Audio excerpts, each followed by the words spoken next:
Hello friends, कैसे हैं आप लोग। मेरे चैनल रूही एडुकेटर पे आप लोगों का बहुत बहुत वेलकम है। और मैं हूँ रूही। और फ्रेंड, जैसा कि आप लोगों को पता है कि जो मेरा चैनल है इस पर मैं एजुकेशनल वीडियोस, बायोलॉजी के वीडियोस बनाती हूँ। तो फ्रेंड्स देखिए, अभी जो मेरा टॉपिक चल रहा है वो एक्सक्रीटरी सिस्टम का टॉपिक चल रहा है। और जो मेरा लास्ट लेक्चर था उसमें मैंने ऑर्निथिन साइकिल बताया था, यूरिया फॉर्मेशन बताया था।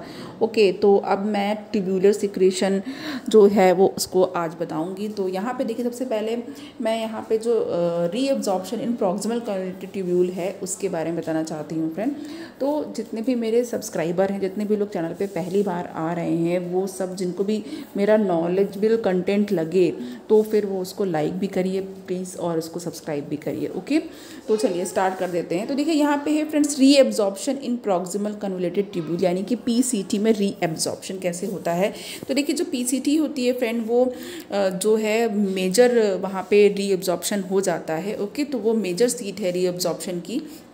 और इसके लिए जो एपिथेलियल सेल्स होती हैं और वहाँ पे जो माइटोकॉन्ड्रियाज और माइक्रोवेलाई होते हैं वो बहुत ज़्यादा होते हैं। ओके, तो एपिथेलियल सेल्स में माइटोकॉन्ड्रिया एंड वेलाई वहाँ पे ज़्यादा उनकी ज़रूरत पड़ती है। और यहाँ पे देखिए फ्रेंड, ये जो माइटोकॉन्ड्रिया और माइक्रोवेलाई का आपको ये याद रखना होगा कि पीसीटी में ज़्यादा है। ओके, नाउ अब देखिए, ये माइक्रोवेलाई आपको पता है कि ये क्या करती है, ये एब्जॉर्प्शन का वर्क करती है। तो ये एब्जॉर्प्टिव एरिया को बढ़ा देती है। ओके, जैसे कि अगर मान लीजिए आप एक 1 मीटर लॉन्ग अगर कोई रोप है, कोई रस्सी है, उसको आप स्ट्रेट अगर आप कहीं पर रख दीजिए तो वो कितना ज़्यादा एरिया लेगी। और अगर उसको आप रोल करके, अगर उसको आप फोल्ड करके, सर्कल बना बना करके, गोले में बना बना करके अगर आप उसको छोटा सा पार्ट उसका करोगे तो वो कैसा एरिया लेगी। ओके, तो उसके एरिया में आपको डिफरेंस पता चल जाएगा। तो इसीलिए माइक्रोवेलाई का क्या काम होता है कि वो एब्जॉर्प्टिव एरिया, इस तरीके से उनका स्ट्रक्चर बना होता है कि वो जो है एब्जॉर्प्शन को बहुत ज़्यादा बढ़ा देती है, लगभग 20 टाइम्स ये इंक्रीज़ कर देती हैं। अब देखिए यहाँ पे जो 2/3 वॉल्यूम होता है ग्लोमेरुलर फिल्ट्रेट का, इसमें एसेंशियल न्यूट्रिएंट्स होते हैं। 70 से 80% जो है वो कैल्शियम होती है एंड वाटर होता है। ओके, और ये पीसीटी में रीएब्जॉर्ब हो जाते हैं। देखिए, पीसीटी में जो रीएब्जॉर्प्शन होता है वो एग्ज़ाम में भी बहुत ज़्यादा पूछा जाता है, तो इसलिए आप इस पर ध्यान दीजिएगा। देखिए, मैं यहाँ पे रिपीट कर दे रही हूँ, जो मोर देन 2/3 जो वॉल्यूम होता है ग्लोमेरुलर फिल्ट्रेट का, और यहाँ पे एसेंशियल न्यूट्रिएंट्स 70 to 80% होते हैं of calcium, oil and water, और ये पीसीटी में रीअब्जॉर्ब हो जाते हैं। ओके, और जो होल ग्लूकोज होता है और मोस्ट ऑफ द जो कैल्शियम ऑयल होते हैं, amino acids, ascorbic acids, 75% potassium ion, 70% sodium water है एंड 90% बाइकार्बोनेट, एंड जो गुड क्वांटिटी होती है क्लोराइड आयन की वो भी यहीं पर रीअब्जॉर्ब होती है, एंड सम जो दूसरे आयन होते हैं। ओके, नाउ अब जो रीअब्जॉर्प्शन होता है तो इसमें जो फ्रेंड जो सोडियम आयन, पोटेशियम आयन और जो कैल्शियम आयन है वो एक्टिव ट्रांसपोर्ट होता है वहाँ पे। और जो ग्लूकोज और अमीनो एसिड्स ये जो होते हैं ये सेकेंडरीली जो है वो एक्टिव ट्रांसपोर्ट के थ्रू आते हैं। ओके, नाउ जो क्लोराइड आयन है और जो एनायन, दूसरे अदर जो एनायंस होते हैं वो डिफ्यूज़न के थ्रू रीअब्जॉर्ब हो जाते हैं। और जो अगर हम वाटर की बात करें तो वाटर ऑस्मोसिस के थ्रू पास आउट हो जाता है, जो कि ये ऑस्मोसिस भी एक टाइप का डिफ्यूज़न प्रोसेस ही होता है। नाउ जो फिल्ट्रेट है, अब यहाँ पे ये आइसोटोनिक हो जाता है ब्लड के, यानी कि ब्लड के साथ जो है इसकी कंसंट्रेशन सेम हो जाती है। ब्लड और इसकी फिल्ट्रेट की जो कंसंट्रेशन है वो नाउ अब सेम हो गई है। नाउ अब नेक्स्ट हमारा जो पॉइंट है वो है reabsorption in loop of Henle. तो लूप ऑफ हेनले में देख लेते हैं कैसे रीअब्जॉर्प्शन होता है। तो लूप ऑफ हेनले में फ्रेंड ये जो है, जो कंसंट्रेशन जो होता है पे यूरिन का वो यहाँ पर होता है, और जो टॉनिसिटी होती है वो बहुत ज़्यादा इन्फ्लुएंस नहीं होती है। ओके, तो देखिए डिसेंडिंग लिम्ब होता है इसमें। तो डिसेंडिंग लिम्ब जो है थिक सेगमेंट होता है, ये नियरली इम्परमिएबल होता है, यहाँ से कुछ पास नहीं हो पाएगा, या इम्परमिएबल है। और जो थिन सेगमेंट होता है जो कि हाइपरटोनिक इंटरस्टिशियल फ्लूइड जो है मेडुला का, उसमें लाई करता है, वहाँ पे रहता है। यहाँ पे जो लॉट ऑफ वाटर जो होता है वो ऑस्मोसिस से लूज हो जाता है। नाउ अब जो फिल्ट्रेट होता है हाइपरटोनिक हो जाता है। जब वाटर का जो है वो लॉस हो गया है तो ऑब्वियस सी बात है कि वो जो है उसको हाइपरटोनिक बना देगी। ओके, नाउ अब यहाँ पे जो डिसेंडिंग लिम्ब होता है इसलिए इसको कंसंट्रेटिंग सेगमेंट कहा जाता है, यानी कि यहाँ पे कंसंट्रेशन का काम हो रहा है। नाउ असेंडिंग लिम्ब की बात करें तो देखिए असेंडिंग लिम्ब ये है, ये भी वाटर के लिए इम्परमेबल होता है। ओके, तो जो थिन सेगमेंट होता है ये सोडियम क्लोराइड को लूज कर देता है टू द इंटरस्टिशियल फ्लूइड, यानी कि इंटरस्टिशियल फ्लूइड में चला गया ये सोडियम क्लोराइड अब थ्रू द डिफ्यूज़न। तो अब यहाँ पे जो थिक सेगमेंट होता है वो एक्टिवली सोडियम क्लोराइड को आउटर इंटरस्टिशियल फ्लूइड में ट्रांसपोर्ट कर देता है। ओके, यहाँ पे देखिए एक्टिवली ट्रांसपोर्ट हो रहा है, किसका हो रहा है, सोडियम क्लोराइड का हो रहा है। कहाँ पर हो रहा है, आउटर इंटरस्टिशियल, जो बाहरी इंटरस्टिशियल फ्लूइड है वहाँ पर हो रहा है। नाउ अब यहाँ पे जो इसका कॉन्ट्रीब्यूशन है वो क्या होगा, ये क्या करता है, ये हाई ऑस्मोलैरिटी को कंट्रीब्यूट करता है in the inner medulla of the kidney. Kidney में मेड्यूला और कॉर्टेक्स दो पार्ट होते हैं, तो जो मेड्यूला का इनर पार्ट है वहाँ पे कंसंट्रेशन को, ऑस्मोलैरिटी को ये बढ़ा दे रहा है। ओके, अब देखिए जो कुछ ट्रांसपोर्ट होता है जैसे कि आपका ये मैग्नीशियम आयन है, कैल्शियम आयन है एंड पोटेशियम आयन, इसका भी ट्रांसपोर्ट होता है। ओके, और यहाँ पे चूँकि सोडियम क्लोराइड का लॉस हो जाता है तो जो फिल्ट्रेट होता है वो हाइपोटोनिक हो जाता है ब्लड प्लाज्मा से, यानी कि जो ब्लड प्लाज्मा से इसकी कंसंट्रेशन लो हो जाती है। तो ये हाइपोटोनिक हो गया ब्लड प्लाज्मा के कंपैरिजन में इन द एसेंडिंग लिम्ब, यानी कि एसेंडिंग लिम्ब में ये हाइपोटोनिक हो गया of the loop of Henle, क्योंकि हम लूप ऑफ हेनले की बात कर रहे हैं, क्योंकि जो एसेंडिंग लिम्ब होता है लूप ऑफ हेनले का, इसीलिए इसको डाइल्यूटिंग सेगमेंट कहा जाता है। तो यहाँ पे आपको दो इंपॉर्टेंट चीज़ें याद रख लेनी है, जो डिसेंडिंग लिम्ब है लूप ऑफ हेनले का ये कंसंट्रेटिंग सेगमेंट है, यहाँ पे कंसंट्रेशन होगा फिल्ट्रेट का, और यहाँ पे जो एसेंडिंग लिम्ब है वो डाइल्यूटिंग सेगमेंट है, यहाँ पे डाइल्यूशन होगा। नाउ नेक्स्ट हमारे पास जो है वो रीअब्जॉर्प्शन है डिस्टल कॉर्निटी ट्यूब्यूल में। ओके, तो रीअब्जॉर्प्शन इन डिस्टल कॉर्निटी ट्यूब्यूल हम लोग इस स्लाइड में देखेंगे। यहाँ पे डिस्टल कॉर्निटी ट्यूब्यूल यानी DCT है, इसमें रीअब्जॉर्प्शन कैसे हो रहा है। नाउ अब यहाँ पे देखिए जो हार्मोन्स होते हैं एल्डोस्टेरोन और वैसोप्रेसिन, दो हार्मोन का रोल है यहाँ पर, ये इनकी एक्टिविटी पर डिपेंड करता है ये। ओके, तो जो जब DCT में आएंगे तो यहाँ पे दो हार्मोन का रोल भी यहाँ पर आपको पता चलेगा, एल्डोस्टेरोन और वैसोप्रेसिन का। तो अब देखिए जो एल्डोस्टेरोन होता है उसके इन्फ्लुएंस से, उसके प्रभाव से जो सोडियम है वो एक्टिवली फिल्ट्रेट से रीअब्जॉर्ब हो जाता है। ओके, किसके प्रभाव से, एल्डोस्टेरोन के प्रभाव से। नाउ जो क्लोराइड आयन है, अब देखिए यहाँ पे सोडियम क्लोराइड की हमने बात की है अभी, तो Na+ और Cl-, अगर हम उसको आयोनाइज करेंगे तो Na+ और Cl- होता है। तो सोडियम आयन जो है वो फिल्ट्रेट से एक्टिवली रीअब्जॉर्ब हो गया है। अब जो क्लोराइड आयन है वो पैसिवली रीअब्जॉर्ब हो जाता है। नाउ अब आती है बाइकार्बोनेट की बारी, तो जो बाइकार्बोनेट आयन है वो भी पास आउट हो जाता है। नाउ जो वैसोप्रेसिन, जिसको कि हम लोग ADH एंटी डायूरेटिक हार्मोन भी कहते हैं, तो जो वैसोप्रेसिन है अगर अवेलेबल होता है तो ये वाटर के रीअब्जॉर्प्शन में हेल्प करता है। ओके, तो अब यहाँ पे देखिए नेक्स्ट हमारे पास जो पॉइंट है वो है रीअब्जॉर्प्शन इन CT यानी collecting tubule and collecting duct. तो कलेक्टिंग ट्यूब्यूल और कलेक्टिंग डक्ट में कैसे रीअब्जॉर्प्शन होगा, तो देखिए जो इनकी वॉल्स होती हैं वो क्या होती हैं, ये परमिएबल होती हैं। ओके, और ये जो वाटर है उसका रीअब्जॉर्प्शन को अलाउ कर देती हैं। ओके, तो वाटर के रीअब्जॉर्प्शन को अलाउ कर दिया, और ये तभी होगा जबकि वैसोप्रेसिन या फिर ADH anti diuretic hormone present होगा। तो यहाँ पे भी ये बात ध्यान देने की है कि ये जो काम हो रहा है ये ADH की प्रेजेंस में हो रहा है। अब देखिए जब जब हार्मोन प्रेजेंट होगा, ओके, यानी कि जो हार्मोन की प्रेजेंस अगर होगी तो जो वाटर है वो बाहर से फिल्ट्रेट यानी कि आउट फ्रॉम द फिल्ट्रेट जो है ये आएगा। ओके, और जो यूरिन है वो क्या होगा, वो मोर और मोर हाइपरटोनिक हो जाएगा। और जैसे कि जो डक्ट्स होती हैं वो कहाँ पे होती हैं, इनकी जो डक्ट्स होंगी वो मेड्यूला में होंगी।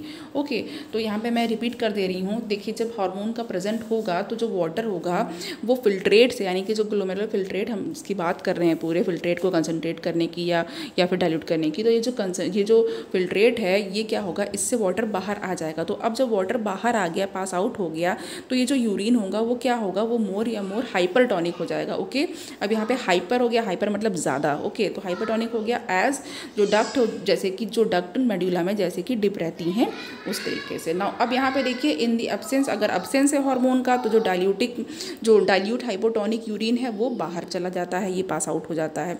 ओके, तो यहाँ पे अगर हार्मोन नहीं है तो जो डाइल्यूट हाइपोटोनिक यूरिन हो गया वो पास हो गया। अब बात करते हैं जो यूरिया है, पार्ट ऑफ जो यूरिया है वो क्या होता है, वो जो बॉटम पार्ट होता है कलेक्टिंग डक्ट का इनटू द मेडुला पार्ट, यानी मेडुला, अगर हम किडनी के मेडुला की बात कर रहे हैं तो वहाँ पे जो बॉटम का जो पार्ट होता है कलेक्टिंग डक्ट का, वहाँ से जो पार्ट ऑफ द यूरिया है वो डिफ्यूज़ आउट हो जाता है। ओके, तो अब ये क्या करता है, यहाँ पे जो मेड्यूला है इसको ये हाइपर ऑस्मोटिक बना देता है। ओके, इसकी ऑस्मोलैरिटी जो है वो ज़्यादा हो जाती है, हाइपर ऑस्मोटिक हो गया। अब यहाँ पे एक पिक्चर आपको दिख रही है जो रीअब्जॉर्प्शन इन नेफ्रॉन की है। तो रीअब्जॉर्प्शन इन नेफ्रॉन की एक पिक्चर है यहाँ पे, इसको देख लेते हैं। तो देखिए ये जैसे कि आपकी मेड्यूलरी डक्ट कलेक्टिंग डक्ट है और ये रेगुलेटेड वाटर रीअब्जॉर्प्शन दिखाया गया है।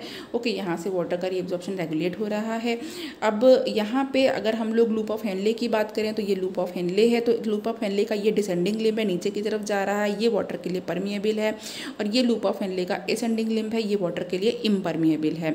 अब अगर हम किडनी के कॉर्टेक्स की बात करें तो यहाँ पे देखिए अनरेगुलेटेड वाटर का रीअब्जॉर्प्शन हो रहा है और वाटर जो है वो सॉल्यूट के साथ रीअब्जॉर्ब हो रहा है। और ये आपको पूरा स्ट्रक्चर नेफ्रॉन का ये आपको दिखाई दे रहा है, ठीक है। और यहाँ पे यही आपका ग्लोमेरुलर फिल्ट्रेट यहाँ पर आता है, बोमन कैप्सूल है, ग्लोमेरुलस है यहाँ पे। ओके, तो चलिए नेक्स्ट स्लाइड की तरफ बढ़ते हैं। नेक्स्ट स्लाइड है यहाँ पर ट्यूब्यूलर सिक्रीशन। तो ट्यूब्यूलर सिक्रीशन की अगर हम बात करें तो अब ये देखिए ट्यूब्यूलर सिक्रीशन में क्या होगा, सिर्फ 15 से 25% जो ब्लड प्लाज्मा है वो ग्लोमेरुलर फिल्ट्रेट से फिल्टर आउट हो जाता है। ओके, और जो लॉट ऑफ जो वेस्ट प्रोडक्ट होते हैं वो जो आर्ट्रियोलर जो ब्लड होता है वहाँ पे प्रेजेंट होते हैं। और कहाँ पे हम बात कर रहे हैं, ये हम बात करेंगे पेरिट्यूबुलर कैपिलरीज की, जो कि नेफ्रिक ट्यूब्यूल के चारों तरफ होती हैं। ओके, जो नेफ्रिक ट्यूब्यूल्स है उसके जो पेरीफेरी पे जो ट्यूब्यूल्स होती हैं वो पेरिट्यूबुलर कैपिलरीज होती हैं। ओके, नाउ अब ये जो वेस्ट होता है वो एक्टिवली सिक्रीट हो जाता है नेफ्रिक फिल्ट्रेट में in the PCT and DCT. यानी कि अभी यहाँ पे हमने क्या बात की, यहाँ पे हमने बात की कि सिर्फ 15 से 25% तक का जो ब्लड प्लाज्मा है वो ग्लोमेरुलर फिल्ट्रेट से फिल्टर आउट हो रहा है और जो लॉट ऑफ वेस्ट प्रोडक्ट जो बचा रहता है वो आर्टरियोलर ब्लड में जो है प्रेजेंट रहता है।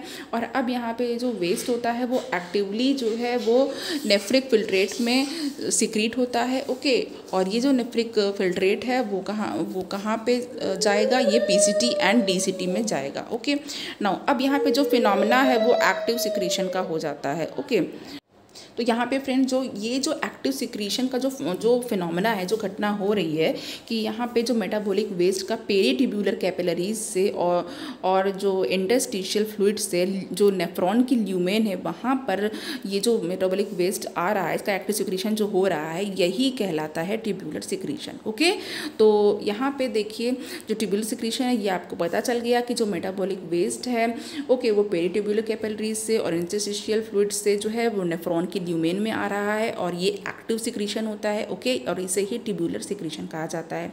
अब देखिए ये क्या इसमें और क्या चीज़ें इंक्लूड होती हैं, इसमें जो है जो एक्सेस या जो है अधिकता होती है वो पोटेशियम और हाइड्रोजन की आयन की होती है।